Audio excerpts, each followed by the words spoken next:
Bonjour à toutes et à tous, je vous retrouve pour une vidéo de Resident Evil Revolution.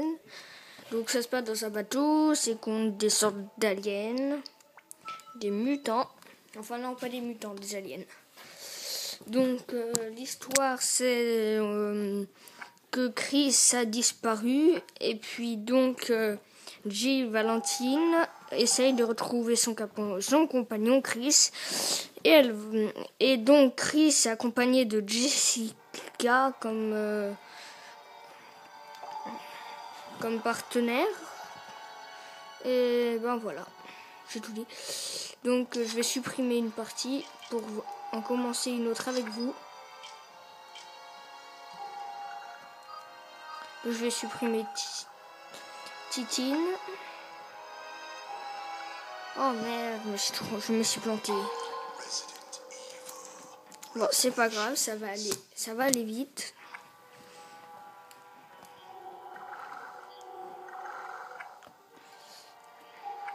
Oh non! Donc je me suis encore planté. Donc avancez pas, sinon vous allez arriver trop loin et ainsi de suite. Hop là, retour cette fois. Promis, je m'en sors. Et voilà. Donc on va faire aucune donnée. On va lui donner un nom au hasard.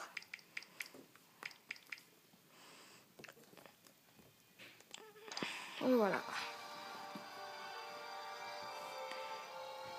Utiliser le VAT circulaire pro. Oui.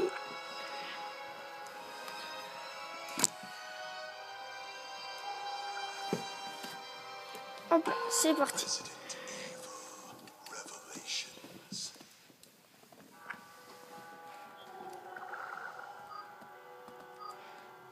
Campagne. Nouvelle partie. Facile. Donc je vous ai raconté l'histoire, je vous ai dit le titre. Maintenant,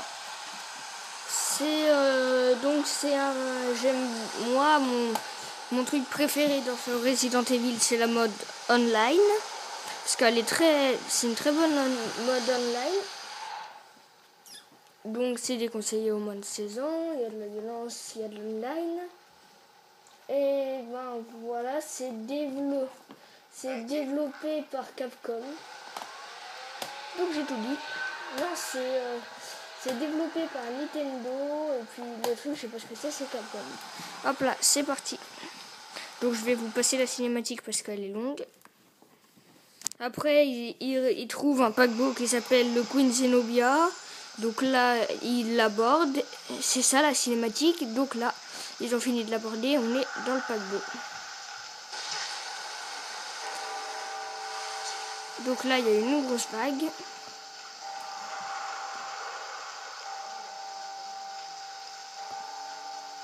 Donc c'est assez compliqué. Et c'est dommage parce qu'on est obligé d'acheter un truc, une sorte de pad circulaire pour pouvoir y jouer. Donc là, on voit un cadavre qui pend. Et là, on voit ça. Hop là, voilà. Donc, on continue d'avancer. Là, pour l'instant, il se passe pas grand-chose dans le jeu. Donc là, je sais pas du tout où je suis. Aucun signe de vie. Mais je sens une présence. Il y a quelqu'un. Qu'est-ce qu'il y a? Je crois qu'on n'est pas seul. Ça commence. Hop là, où vais-je? Donc, au cas où on me pose la question, non, ce n'est pas la version démo, c'est la version complète. Du sang sort des conduits. Et voilà. Donc on va continuer d'avancer. Je me rappelle plus très bien par où il faut aller. Enfin si, je me rappelle très bien d'ailleurs. Je suis pas réveillé parce que c'est le matin, c'est 11h.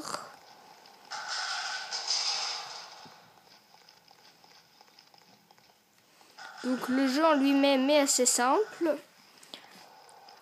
Enfin, les combats sont assez simples. On va y récupérer des herbes. Donc voilà, donc là il y a une herbe. Les herbes, elles vont nous permettre quand on est en comment dire, quand on souffre, parce qu'on sait qu'on a commencé à se faire manger par des monstres, on va pouvoir appuyer sur A et utiliser les herbes pour se régénérer de la vie. Donc on n'en a pas illimité, hein. Et les munitions aussi. Ah voilà, là.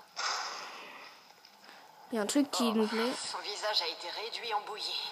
Voilà. Donc on va attaquer la cinématique que j'aime. Donc je continue à dire ce que je disais. Ce qui est dommage, c'est que les munitions, même les munitions du pistolet ne sont pas illimitées. C'est-à-dire que quand on n'a plus de munitions, et bon, on est obligé de continuer au couteau en appuyant sur X. Et ça devient très dur pour tuer des monstres. Voilà, donc cinématique Bien sûr, pas de problème. préférée.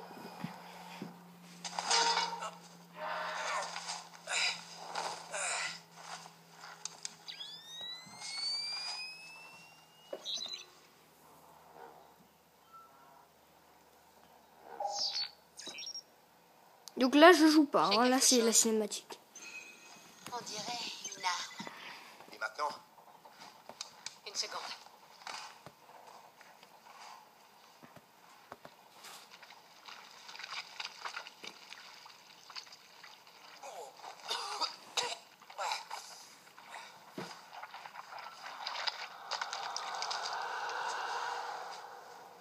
Alors, c'est pas Chris?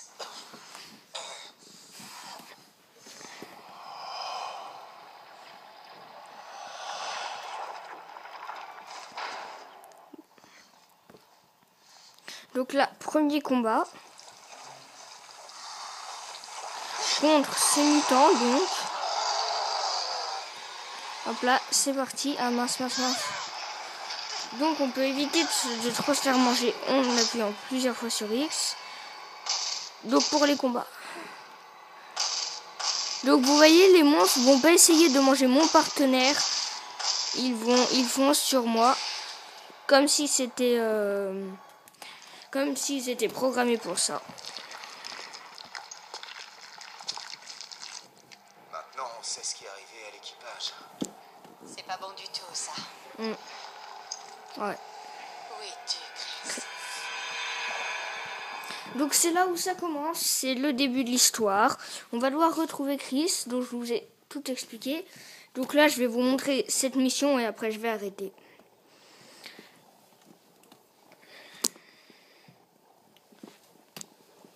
Après, si vous voudrez que je fasse une deuxième vidéo où je montre un peu plus ce qui se passe, et ben vous écrirez dans les commentaires, je veux que tu fasses une autre vidéo, blablabla et tout. Donc c'est parti. Parce qu'après plus de 10 minutes, c'est voilà. Donc je vous montre cette cinématique et après peut-être le reste. Hop là. C'est sur le littoral idyllique de la Méditerranée qu'a été construite une des plus grandes structures du monde. Il a fallu pas moins de 11 ans pour bâtir la première ville aquatique du monde, la cité flottante de Terra Grigia. Une métropole écologique, fonctionnant grâce à un gigantesque complexe solaire et équipé des dernières technologies durables. C'était la première fois dans l'histoire que l'énergie solaire alimentait une ville entière. Mais, en 2004, Veltro, un groupe terroriste opposé au développement de la ville, a lancé une attaque bioterroriste. Donc bioterroristes, c'est des attaques que les terroristes lancent et qui propagent des virus. Ces créatures se sont infiltrées dans la ville isolée et ont contaminé tous ses habitants. Le FBC, organisation menant la lutte mondiale contre le bioterrorisme sous l'égide des États-Unis, a été appelé sur le champ pour repousser cette attaque. Le BSAA, une ONG combattant le bioterrorisme et agissant indépendamment des intérêts des différentes nations, s'est rendue sur place pour assister le FBC. Conscient de la nécessité de prendre des mesures immédiates, le QG local suprême a donné l'ordre d'utiliser le complexe solaire de la ville contre elle-même. Le chaos qui a suivi la destruction est connu sous le nom de panique de Terra Grigia. Après ces événements, le FBC a annoncé qu'il avait démantelé avec succès le groupe terroriste appelé Veltro. Nous sommes maintenant en 2005, pratiquement un an après la panique. Mais, comme vous le voyez, la ville fantôme de Terra Grigia reste inaccessible, nous rappelant la menace sourde que le bioterrorisme fait planer en permanence sur la planète.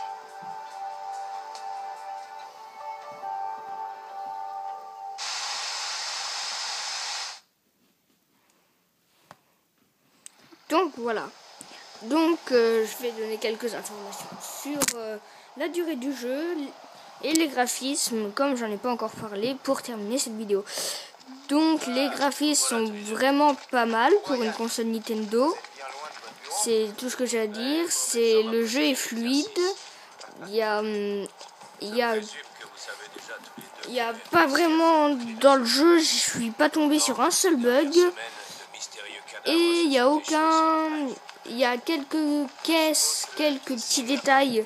On verra vraiment beaucoup de pixels, mais sinon, il n'y a aucun bug de pixels, comme dans certains jeux, où t'as d'un coup, pouf, il y a une caisse qui disparaît, après elle réapparaît toute moche avec plein de pixels, donc non, il n'y a aucun bug dans le jeu. Et puis après, qu'est-ce que je voulais dire dessus ? Ah oui, sur la durée du jeu. Donc moi, en fonction du niveau, on va le terminer plus rapidement ou on va mettre plus longtemps. Donc moi, je l'ai fini en à peu près 12 heures parce que je suis niveau moyen. Après, pour ceux qui sont de grands niveaux, à mon avis, ils vont le finir à peu près en 6 heures. Et après, ceux qui seront pas forts, ou c'est la première fois qu'ils jouent à Resident Evil, à mon avis, ils vont mettre à peu près 2 semaines. Voilà, j'ai tout dit. Donc après, une fois que vous avez fini la mode histoire, vous allez débloquer une mode commando que je montrerai dans ma prochaine vidéo. Donc voilà, donc c'est la fin de cette vidéo. Allez, salut, n'oubliez pas de mettre un commentaire pour me dire si vous voulez que je monte d'autres niveaux ou pas. Allez.